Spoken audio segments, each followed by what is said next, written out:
পাট শাক দিয়ে চিংড়ি মাছের ঝোল রেডি। হ্যালো বন্ধুরা, বাজারে গিয়েছিলাম, দেখো কি সুন্দর পাট শাক উঠেছে। তো পাট শাক নিয়ে আসছি। তো এখন নতুন নতুন পাট শাক খেতে সবারই ভালো লাগবে। আর সাথে নিয়েছি দেখো একটু চিংড়ি মাছ। চিংড়ি মাছটাকে ভালো করে বেছে ধুয়ে নিয়েছি। আর এখানে নিয়েছি পেঁয়াজ কুচি, রসুন কুচি, লঙ্কা কুচি। আজকে চিংড়ি মাছ দিয়ে পাট শাকের ঝোল করব। তো তোমরা সঙ্গে থাকো, দেখতে থাকো।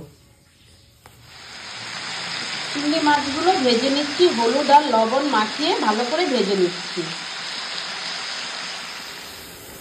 জলটা ফুটে এসেছে, এর মধ্যে দিয়ে দেব পেঁয়াজ কুচি, দেব কাঁচা লঙ্কা কুচি। এটা এখন ভালো করে ফুটে নেবে।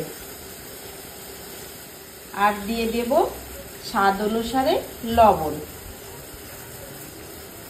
এটা এখন 10 মিনিট ফুটিয়ে নেব। জলটা ভালো করে ফুটে গেছে, দেখো পেঁয়াজ আর কাঁচা লঙ্কাটা সেদ্ধ হয়ে গেছে।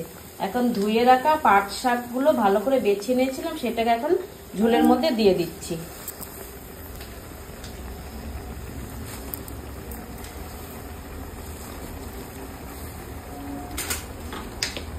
এটা 1 মিনিট নেড়ে চেড়ে শাকটা সেদ্ধ হয়ে যাবে। বেশিক্ষণ সেদ্ধ করব না, বেশিক্ষণ সেদ্ধ করলে এটার গ্রিন কালারটা চলে যাবে। শাকটা আমার সেদ্ধ হয়ে গেছে। এখন ভেজে রাখা চিংড়ি মাছগুলো এর উপর দিয়ে ছড়িয়ে দিচ্ছি।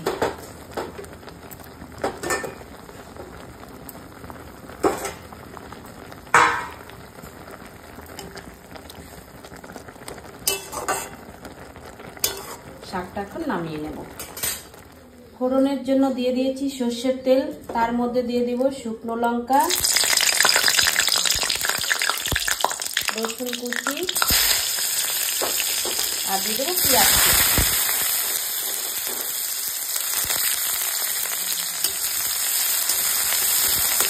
একটু লাল লাল ভাজা ভাজা হয়ে যায়। আর দিয়ে দিচ্ছি একটু কালো জিরে।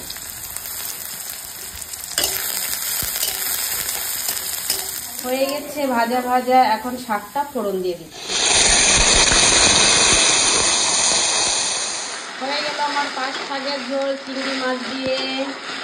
তো এরকম ঝোল খেতে কে কে পছন্দ করো বন্ধুরা, কমেন্ট বক্সে অবশ্যই জানাবে।